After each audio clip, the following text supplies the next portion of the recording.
Dans le petit village d'irréductibles Gaulois, l'accalmie vient toujours après la tempête et la furie des gilets jaunes. Et si les Gaulois bagarreurs sont par nature des râleurs, tous ne sont pas des jusqu'au-boutistes. Alors que certains viennent de mettre le feu à cette moto, cet homme, écœuré par les violences, décide de jeter son gilet jaune sur la carcasse. C'est à ce moment que porte la puissante voix du grand chef pour ramener l'ordre après le chaos. Quoi de plus ordinaire qu'une figure tutélaire pour calmer un peuple en colère? Je vous ai compris! Qui mieux qu'Emmanuel Macron peut comprendre le peuple de Gaulle? Du haut de son Olympe élyséen, le président jupitérien s'est adressé aux terriens de France. Mon seul souci, c'est vous. Mon seul combat, c'est pour vous. Cette année, le Père Noël s'appelle Emmanuel. Jupiter est descendu sur Terre, la hôte plein de cadeaux pour les prolos. C'est d'abord l'état d'urgence économique et sociale que je veux décréter aujourd'hui. Les gilets jaunes fluo ne croient plus aux gros bonhommes vêtus de rouge à la barbe blanche. Trop de projets électoraux sont tombés à l'eau et la rue ne compte lui faire aucun cadeau.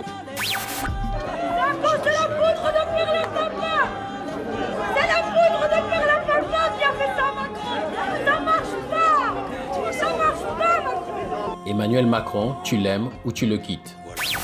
Si vous avez encore un minimum de respect pour votre peuple, si vous voulez vraiment pas l'écouter, démissionnez s'il vous plaît, partez.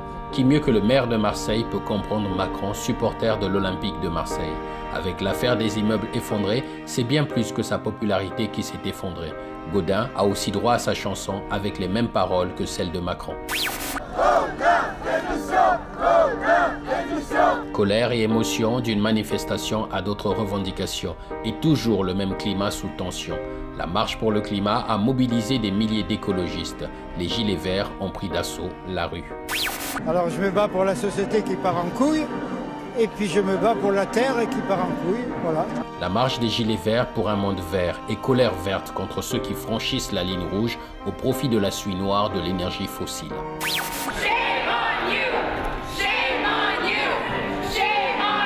Il faut sauver la terre-mère et préserver ses ressources, mère de tous les conflits, et ses richesses, source de pauvreté. Je m'appelle Denis Mukwege. Je viens d'un pays le plus riche de la planète. Pourtant, le peuple de mon pays est parmi les plus pauvres du monde. Un prix Nobel qui depuis Oslo appelle à la paix dans son Congo, un président Macron qui depuis son palais appelle à la raison, cette semaine aurait pu être placé sous le signe de la paix des braves. Mais la mort semée par un terroriste en a fait une semaine triste.